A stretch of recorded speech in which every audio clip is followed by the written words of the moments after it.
Alam ko po na sa paglagtad ng isang pelikula na comedy ang atake, meron din tayong masusundot na mensahe na mapakikinggan din ng mga tao. Kasi sa totoo lang po, kung hukayin po natin kung saan po nagsisimula yung kultura ng ganitong problema, halimbawa sa korupsyon, nagsisimula po sa kultura eh.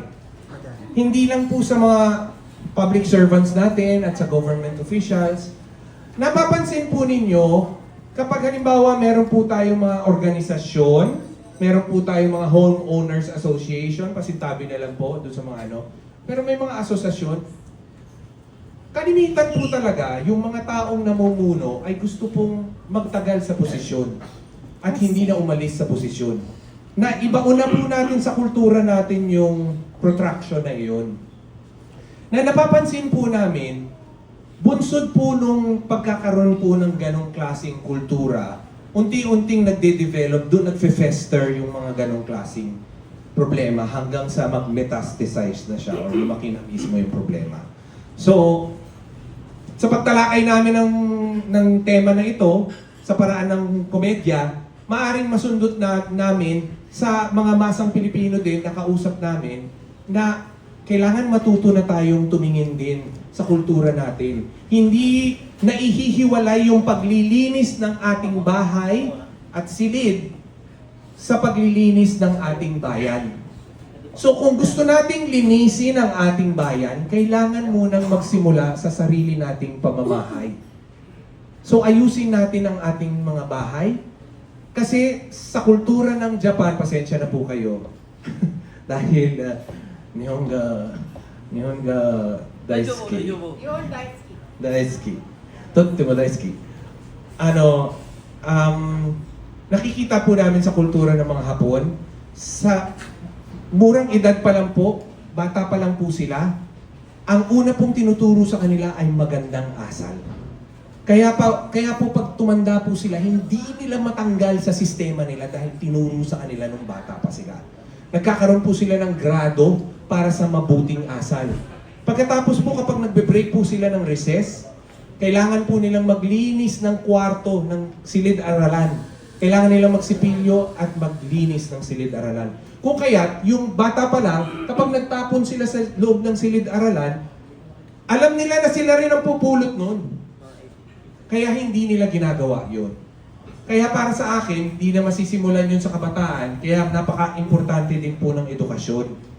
Pero para sa amin mga filmmakers, gusto po namin ipakita na sa simpleng microcosm ng ginagawa natin, sa simpleng mga buhay natin, maaaring magsimula ang pagbabago. Huwag na nating hintayin yung mga malalaking bagay magbago. Kadalasan, minsan, pinapaikot-ikot din tayo ng mga malalaking bagay. Doon tayo magsimula sa kaya nating kontrolin ang sarili nating mga buhay. Yun po ang mensahe po ng pelikula po namin sa Kalaunan, mararamdaman po ninyo. Nakakaiyak po yung mangyayaring kwento sa dulo. At gusto po namin din seryosohin ninyo yung papel po na gagampanan ni James Makasero. Kaya po ilalantad po namin, James Makasero na po ang gagamitin niya po pangalan dito at hindi na po yung Moy Moy Palaboy. Dahil dito, hindi na po siya palaboy. Ano na po siya? Nepo baby. Ay, hindi pa. Hindi, yun po. Thank you sa tanong, Romel. Thank you, Direk. Another po. Direk, paano nabuo yung cast na? Ay, may say din po ba dyan si Engineer? At Engineer, bakit po kayo naging co-producer? Paano magkaibigan po ba kayo ni Sir Direk Nigel? Ayan. Paano po kayo na? At may din po ba kayo sa movies? Updated sa movies. Medyo rin po ako, updated din po ako sa mga pelikula na ginagawa ng ating mga direktor. Papa po natin si Engineer Alfredo. Maraming salamat po sa lahat po na narito. Magandang hapon po sa inyo lahat. Salamat po sa pagpapakilala ni Direk Neil Dumesa. Dito sa proyekto na to, I think siguro sa tulong natin lahat, siguro magiging maganda ang kalalabasan ng proyekto ito. Maraming salamat. Ayan po, palakpakan natin. Nakita nyo naman, napaka-low-key. Yan po yung mga gusto naming katrabaho, mga low-key lang. Pero, saksakan ng husay at saksakan ng bilis kapag halimbawa mag implement na ng mga projects. Okay? So, kasi yung iba talaga pinatatagal nila yung project hanggang sa wala naman pala yung project. Yun. So yun po, pinasasalamatan ko din po yung mga artista namin dito, artista ang pinakamamahal ko din po, pinagsama-sama po namin. So excited ako makasama itong mga artista na to kasi madalas ko na naman nakakatrabaho to. Unahin ko na muna, si Ma'am Regina Angeles nandito po. Siya po ay gaganap na tala at siya po ay isang multo na hawak ang kaban ng bayan na tinutugis ni Moy Moy. Siya po. Ang kwento po nito ay isang mabuting kontratista na namomroblema na po sa kanyang hanap buhay dahil napasama na po yung imahe ng mga kontratista ngayon sa Pilipinas. Pero siya ay mabuting kontratista, nalalabi na lang po ang isang gusaling pinatatayo niya, pero hindi niya matapos-tapos dahil may nagmumulto pong yan. Nagmumulto po. Tapos, basta maganda po mangyayari dito sa pelikulang po ito. Nakakatuwa ang mangyayari dito sa gagawin po namin. So, abangan po ninyo yung gagawin ni Ma'am Reg. Ma'am Regine, you want to say a few words? Hi everyone, I'm Regine Angeles. I don't know if you still remember me. I took parang a time off because I gave birth to 2 kids. And wow, now... I know. Tapos this is very timely and congratulations also to MDM Plus for reaching their 25th year. Tapos ayan na nga, very witty po yung title, which is The Ghost Project. So I'm very excited to work with everyone and of course to kay Mr. Moy Moy Palaboy. Ayan po, at for sure matatapos namin itong Ghost Project nito. Ito ang first na Ghost Project na matatapos. Di ba po, sir? Ayan po. Thank you so much. Ayun yung headline natin, ang first Ghost Project na matatapos. Ayan. At syempre, nandito po si Lance Raimundo. Napakabuti kong kaibigan. Una-una, Direk, thank you for another opportunity to work with you. Una ko siyang nakatrabaho is for Time Heals, which is part of the NDM Plus channel. Pwede niyo panoorin. And we had such a great experience. So, nung isang araw lang, parang iniisip ko kailan ko ba siya makakatrabaho ulit. Biglang tumawag. That's why I told you it's like a coincidence. And I'm excited kasi yung role ko dito is gonna be a big challenge. Kasi I play a rich kid na...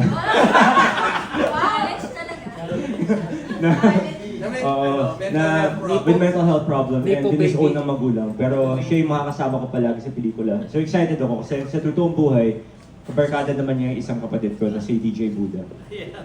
Yes! At syempre, ang aking kaibigan na si Ma'am Ines Veneracion. My God! Ano ba?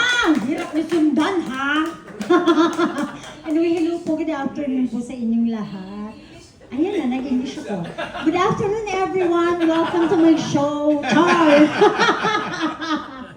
Oo, tumatalon-talon. O, di ba yung anak ko, gusto na rin mag-artista. Sabi niya, artista na ako. Anyway, yun ako rin. Actually, ako din po nagulat din yung tumawag si Direct Nigel dahil kailan pa talaga yung huling project ko. At alam niyo ba, ang huling project ko sa kanya, Ghost din. Oo nga! Di ba? Anong title nun? Ghost Informant. Oo, di ba? Ngayon, Ghost na naman. Pero I will play the role of English. Okay, I will play the role of Between. Di ba? May tala. Siyempre, ako si Between. In between. In between. Ayan, pero Direk, hindi pa kasi masyadong naikwento sa akin ni Direk yung talagang karakter ko. Kasi alam mo naman yun si Direk, di ba? On the spot gumawa. At pag on the spot gumawa, sabi ko, Direk, maganda ba ang aking role? Ay, syempre naman, kaya nga kita kinuha dito, maganda. So, ang laki talaga ng expectation ko, Direk. So anyway, again and again and again, Direk, thank you so much for having me again, di ba? Kasi ang tagal na nating, yung huli pa nating shoot, sobrang tagal na. So, sobrang papasalamat ako. At naalala mo pa rin ako. Oo naman. Actually, nagtatawagan kami ni Ines kasi prior to this, hindi niya alam kung ano yung ginagawa namin for 5 years.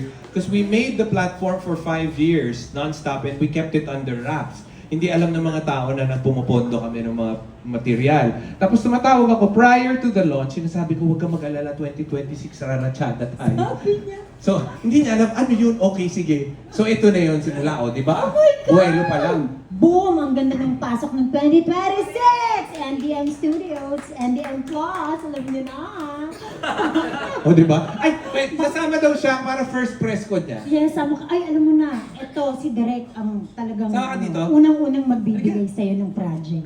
First press O, di po, hindi nga nahihiya, Yaya? Yan, yan. Oh. Andito ka. Uy, gusto. Yan. Yes! May unang press O, con. diba? Arista na siya. Ang isa sa mga gusto kong gawin nga yung mga pelikula pambata. Gusto kong gumawa ng pelikulang pambata. O, dito ka Sobra. unang-una. Naku, ilo-launch Oo po nga. ito talaga sa NDM Production. O, Press con lang po ito. Sumampa lang po siya. Cameo lang po So- ito. Dole, hello po. Next time pa po kami kukuha ng papeles. Opo, wala pa po. Ayan. Again, Direk, thank you so much talaga. Thank Sobrang you, happy ako. Salamat. Thank you, Danny Nes. At syempre, ang alum natin from PBB, si Tofi Santos. Hello, hello. I'm Tofi Santos and thank you so much, Direk, na ang tagal namin hindi nagkasama ni Direk, mga 3 months ago. So yun, thank you so much na nagtiwala ulit si Direk and very exciting to kasi kung alam nyo kung paano mag-direct si Direk Niel, sa kanya ako na-challenge talaga. So yun, abangan nyo po. Ghost Project. Oh, tsaka i-plug mo yung ano mo, breakup negotiations Breakup mo. negotiations po sa NDM Plus. Kasama si... Dennis Padilla, May Eugenio, and Luna, Miss Luna.